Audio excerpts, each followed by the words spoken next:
Hi guys, so today is Wednesday and it's already day 5 since Daddy went to the Philippines. And today medyo maaga kami nagising kasi may pasok si ate and also may therapy session din si kuya. So after ko sila mapakain, diniretso ligo ko na sila at sunod-sunod ko na silang binihisan. Buwan ng wika ngayon kaya naman ganyan ang suot ni ate. DIY lang yan kasi practical tayo and hindi natin afford gumastos na malaki para sa mga outfit na saglit lang naman nila gagamitin. In fact, simula junior kinder hanggang ngayong grade 1 na siya, puro DIY outfit lang talaga kami. Ito yung costume niya nung junior kinder. Ito naman nung senior kinder. At ito, ngayong grade 1 na siya. Homeschool nga pala si ate, kaya naman every time na may klase siya, need ko pa rin siya i-guide.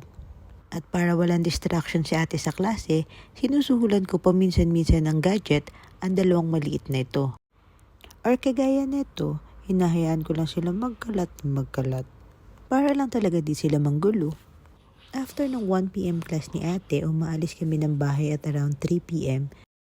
3:30 kasi lagi ang schedule ni kuya sa therapy niya. At dahil nag-request nga tayong gawing 2 days lang yung session niya ngayong week, kaya tatambay ulit tayo ng 3 hours. Kasama ang dalawang makulit na ito. Isang magpapaiyak at isang iyakin.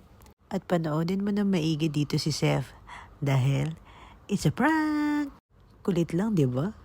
Ang batang walang kahilig-hilig kumain ng grapes at pagkatapos hihingi naman ng orange, may tagabalat pa yan. At dahil na-mention ko dun sa nagdaang vlog na mag-update ako, so eto na nga mga best.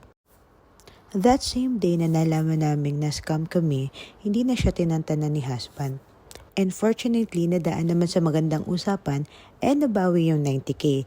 But since 100k yung inilabas namin and gumastos pa kami sa airfare, so napagkasundoan na lang nila na the next day, babayadan na lang yung remaining balance. And salamat sa Lord kasi tumupad naman sila sa usapan dahil kahapon, nakuha na namin ng buo yung napag-usapan. Minsan talaga wala kang kamalay-malay, bigla ka nalang itetest ni Lord, no? Pero ganun man ang nangyari, mas pinili na lang namin mag-focus on the positive side. Baka nga talagang may masigit pang magandang plano ang Panginoon. And so going back to today's ganap, ayan nga't ginabi na kami. Iniintay na lang namin dyan si Zach para makauwi na kami. At nakatulog na nga si Seth dyan sa backseat eh. After a few minutes nga, ayan na si boss manager dumating na. At mukhang ayaw pa nga umuwi kasi nagpapatagal pa talaga siya oh. Gustong gusto niya kasi talaga si Teacher Jade and super enjoy siya pag may session sila. And to finish this day, my realization was, maaring marami tayong plano sa buhay, pero God plans will always prevail. He may test us occasionally, but instead of giving up, the more na we have to believe that it is part of His plan. And it is definitely for our own good.